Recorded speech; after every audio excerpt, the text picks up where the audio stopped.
Assalamualaikum warahmatullahi wabarakatuh, teman-teman. Apa kabar? Semoga kalian selalu dalam keadaan sehat dan selalu dalam lindungan Tuhan Yang Maha Kuasa. Amin. Pada video kali ini saya akan menceritakan sebuah kisah horor yang dialami oleh seorang wartawan wanita yang sedang melaksanakan tugasnya keluar kota dan melakukan perjalanan jauh. Dan di tengah perjalanan ini, beliau ini, wartawan wanita ini, mengalami kejadian-kejadian di luar akal sehat manusia, atau bisa dikatakan kejadian mistis. Nah, seperti apa kisahnya? Tidak perlu lama-lama, kita langsung cekidot saja.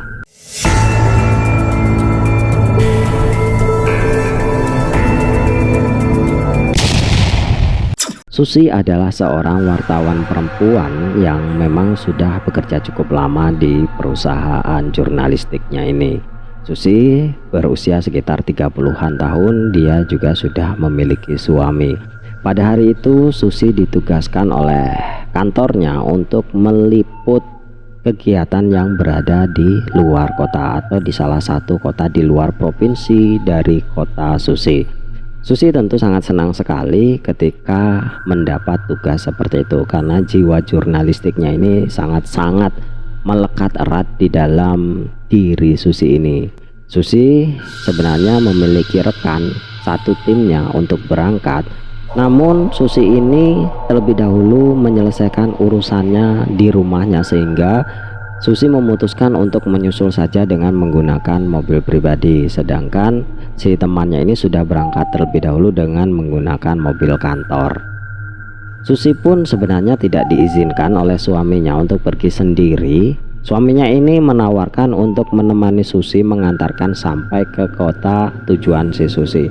Namun Susi merasa bahwa kegiatan itu sudah biasa dilakukannya, dia sudah sering keluar kota sendirian dan dia merasa akan baik-baik saja. Akhirnya suami Susi pun mengiyakan apa keinginan si Susi dan mengizinkan si Susi untuk berangkat sendiri.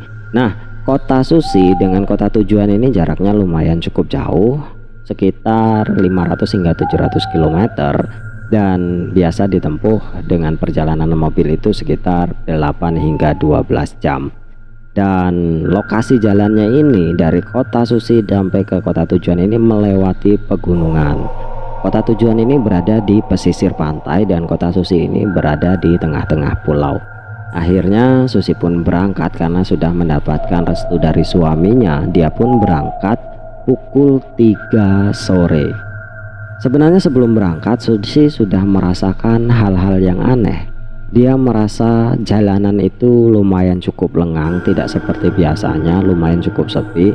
Yang biasanya jalan itu ramai oleh bus, oleh kendaraan-kendaraan lintas, hari itu terasa sangat sepi sekali. Dia pun menyopir dengan tidak ada hambatan sama sekali, dan terasanya tuh suasananya sangat syahdu dan membuat dia itu mengantuk.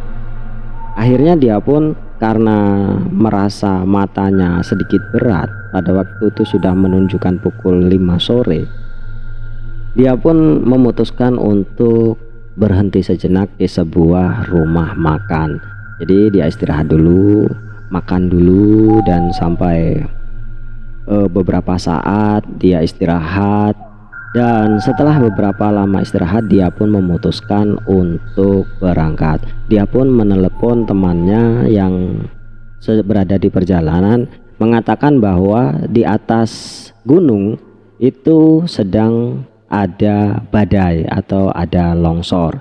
Takutnya nanti si Susi ini tidak bisa lewat, jadi diperingatkan oleh temannya yang sudah berangkat duluannya ini untuk menunda perjalanannya terlebih dahulu. Namun si Susi ini ingin mengejar waktu, dia pun masih tetap berangkat, dan belum ada berita longsor yang dia dapatkan dari radio atau dari televisi. Jadi dia masih tetap berangkat menuju ke sana.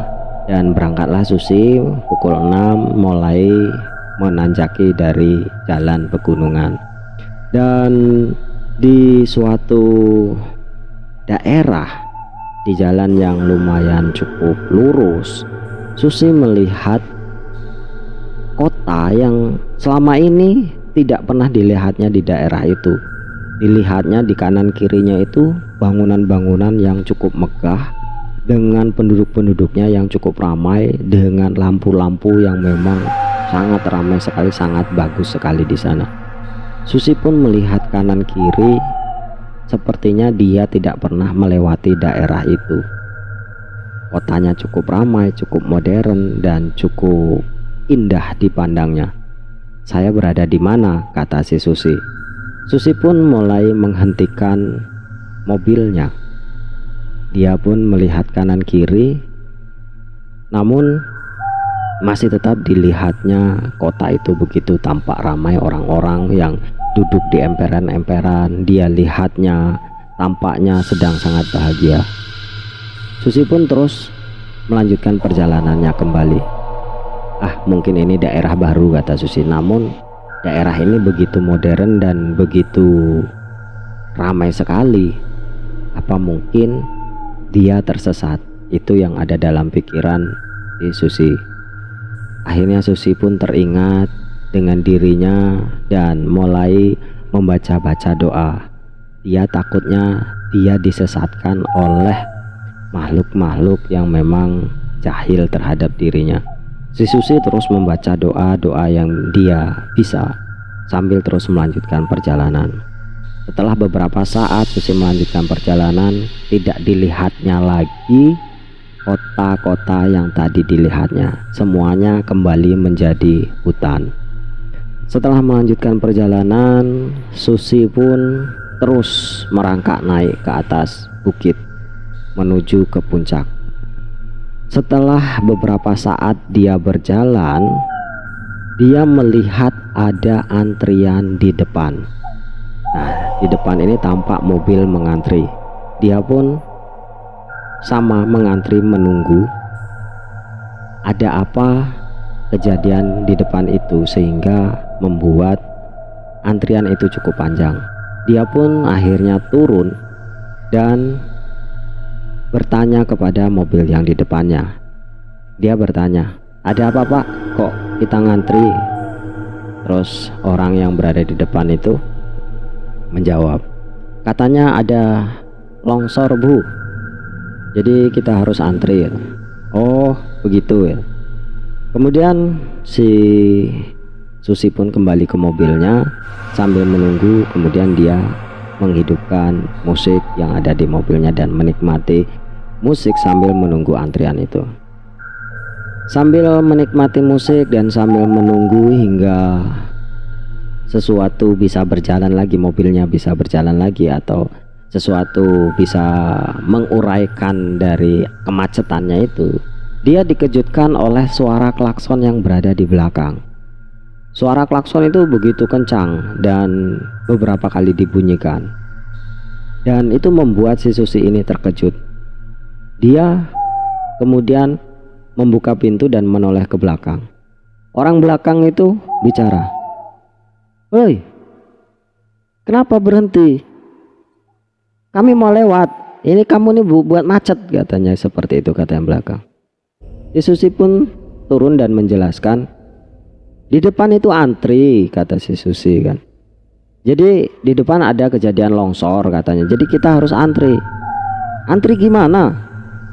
kata si sopir yang belakang tadi.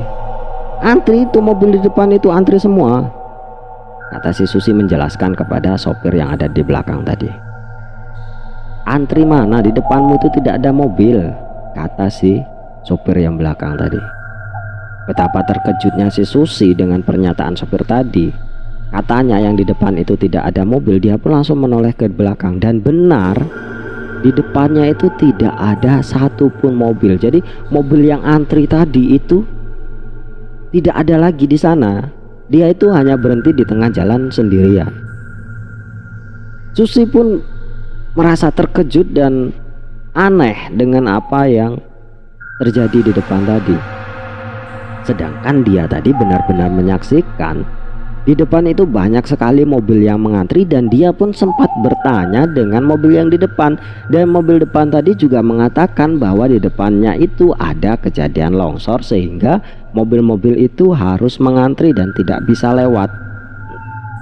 Ketika Susi dalam lamunannya menganalisa apa yang sedang terjadi dengan beribu keheranannya, dia pun kembali ke mobil, dan saat dia ingin menghidupkan mobil, dia melihat ke arah spion. "Sabar Pak," kata si Susi. Namun apa yang terjadi? Ketika Susi melihat ke belakang, tidak ada satupun mobil yang ada di belakangnya. Padahal tadi dia melihat banyak mobil di belakangnya yang mengantri dan marah-marah kepadanya.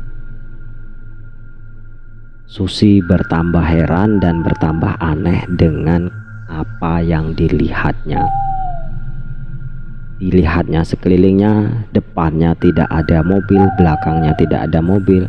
Dia berhenti sendirian di tengah hutan. Tanpa pikir panjang, Susi pun langsung menghidupkan mobilnya dan melaju lagi menuju kota yang akan dituju. Perjalanan pun terus dilanjutkan oleh Susi hingga dia pun sampai di puncak bukit. Ditanyanya apakah ada kejadian longsor, karena di atas bukit ini memang sudah banyak sekali warung-warung makan yang memang biasa untuk singgah orang-orang yang memang dalam melakukan perjalanan. Dan orang-orang pun menjawab bahwa tidak ada kejadian longsor dan memang hujan lumayan cukup deras. Jadi diingatkan oleh orang-orang yang ada di sana bahwa Susi harus berhati-hati dalam melakukan perjalanan karena memang kondisi cuaca yang lumayan tidak baik atau cuaca yang buruk, ditakutkan nanti terjadi longsor. Dan disarankan oleh orang-orang yang berada di warung itu, Susi supaya menginap terlebih dahulu di warung itu atau mencari penginapan di daerah tersebut daripada nanti dia terjadi apa-apa di perjalanan. Namun lagi-lagi karena memang Susi ingin segera melanjutkan perjalanannya dan ingin segera sampai untuk mempersingkat waktu, dia masih tetap melanjutkan perjalanannya. Dia pun mencoba untuk menghubungi temannya yang memang sudah duluan di kota atau melakukan perjalanan, namun ternyata tidak ada sinyal. HP-nya itu memang benar-benar kosong sehingga dia tidak bisa menghubungi baik itu keluarganya, baik itu temannya yang memang sudah duluan pergi atau melakukan perjalanan ke kota yang dituju. Akhirnya Susi pun memutuskan untuk terus melanjutkan perjalanan, dan waktu itu sudah menunjukkan pukul 12.00. Susi pun menghidupkan mobilnya dan meninggalkan dari daerah peristirahatan tersebut. Namun sebelum Susi pergi, betapa terkejutnya dia ketika melihat di daerah sekitarnya itu hanya hutan. Jadi warung-warung yang ada tadi semuanya hilang, tidak ada sama sekali.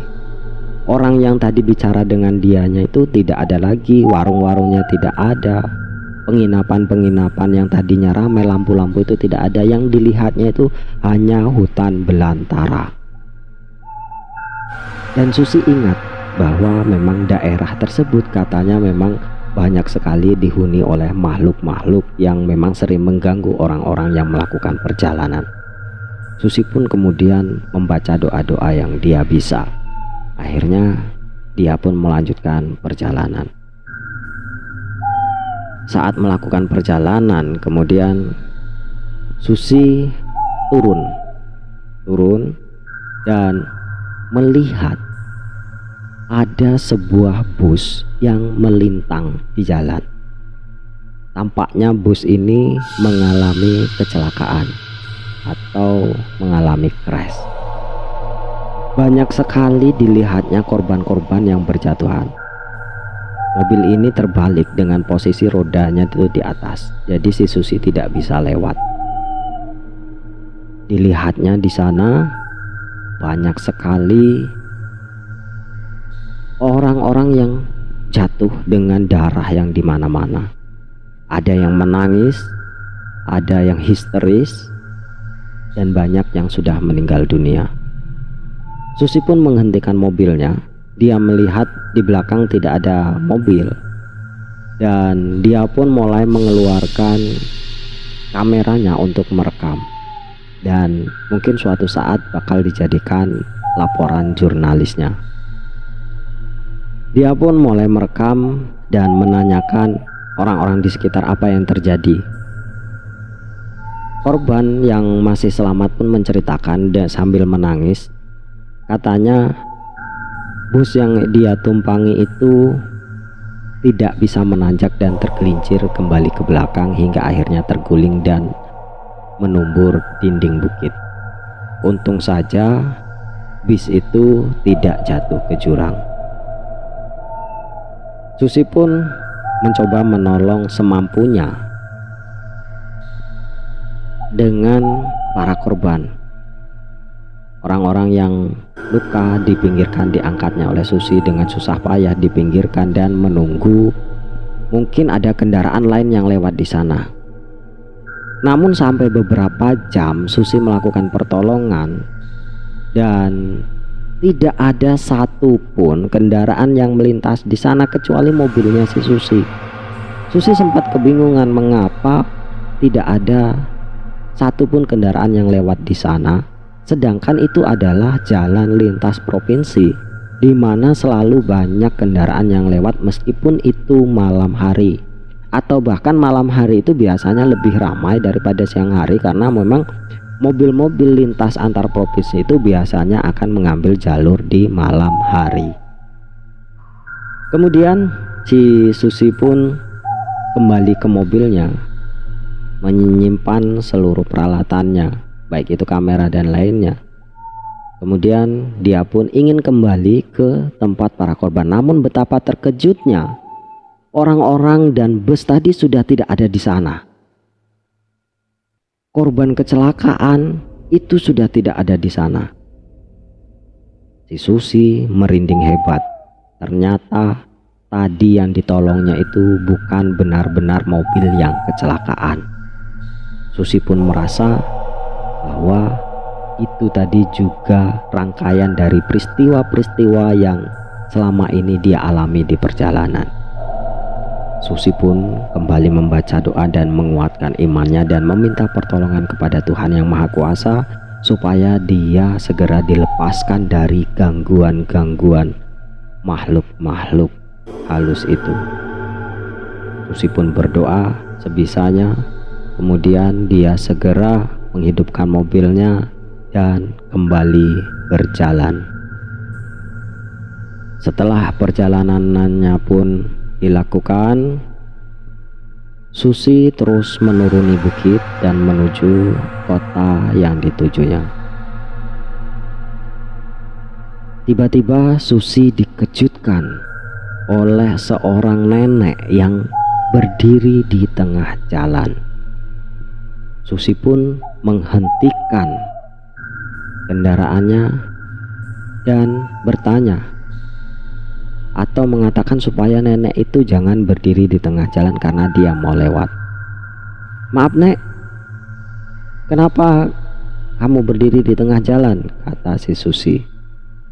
Hari itu cuaca memang masih sedikit gerimis dan si Susi pun dalam keadaan basah karena memang tadi menolong korban-korban kecelakaan yang memang bukan korban kecelakaan itu. Si nenek itu berdiam diri saja di sana. "Nek, aku mau lewat Nek, tolong minggir," kata si Susi. Si nenek pun melihat ke arah Susi, tatapannya tajam, mukanya sedikit pucat.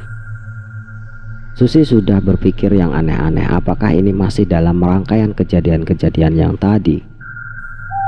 Susi pun semakin menguatkan imannya, semakin berdoa kepada Tuhan Yang Maha Kuasa. Tiba-tiba nenek itu menghampiri si Susi, berjalan dan mendekati. "Cu, kamu tersesat," kata nenek itu. "Ya Nek, aku tersesat," kata Susi. "Kamu mau pulang, Cu?" "Ya Nek, aku mau pulang." "Kalau kamu pulang, kamu ikuti jalan ini, jangan hiraukan apa yang terjadi. Kamu jangan berhenti. Apapun yang ada di depanmu, kamu jangan berhenti. Lewati saja," kata nenek itu. Akhirnya si Susi pun berterima kasih kepada nenek dan melanjutkan perjalanan. Benar juga, dalam perjalanan Susi turun gunung itu banyak sekali kejadian-kejadian yang memang hampir sama dengan kejadian yang sudah dialaminya. Terkadang dia melihat ada pohon tumbang di tengah jalan. Terkadang dia melihat ada pasar yang ramai hingga tumpah ruah di tengah jalan. Namun karena dia mengingat pesan si nenek, dia pun terus berjalan. Ada kayu di tumburnya saja dan kayu itu pun menghilang. Ada pasar, dilewatinya saja dan pasar itu pun menghilang, dan seterusnya. Hingga beberapa jam Susi pun terus melanjutkan perjalanannya, dan pukul 5 pagi Susi sudah berada di bawah. Hingga akhirnya matahari terbenam, Susi ditemukan oleh orang-orang tertidur di dalam mobilnya. Dan HP-nya pun berdering. Ternyata keluarganya dan temannya yang memang sudah berada di kota itu kehilangan kontak dan baru bisa menghubungi si Susi pagi itu. Susi pun menceritakan apa yang sudah dialaminya. Dia dievakuasi oleh warga dan dibawa ke pos polisi. Dan hari itu Susi bisa selamat dari kungkungan atau gangguan makhluk-makhluk yang memang mengganggunya, yang memang sering mengganggu orang-orang yang lewat di situ, atas dari petunjuk nenek tadi dan atas doa-doanya dan ketebalan imannya. Dan itulah teman-teman kisah pada kali ini. Semoga bisa menjadi pelajaran bagi kita, dan semoga kita selalu mempertebal iman sehingga kita tidak kalah oleh makhluk-makhluk yang sebenarnya berada kastanya lebih rendah dari kita. Mungkin hanya ini teman-teman. Wassalamualaikum warahmatullahi wabarakatuh.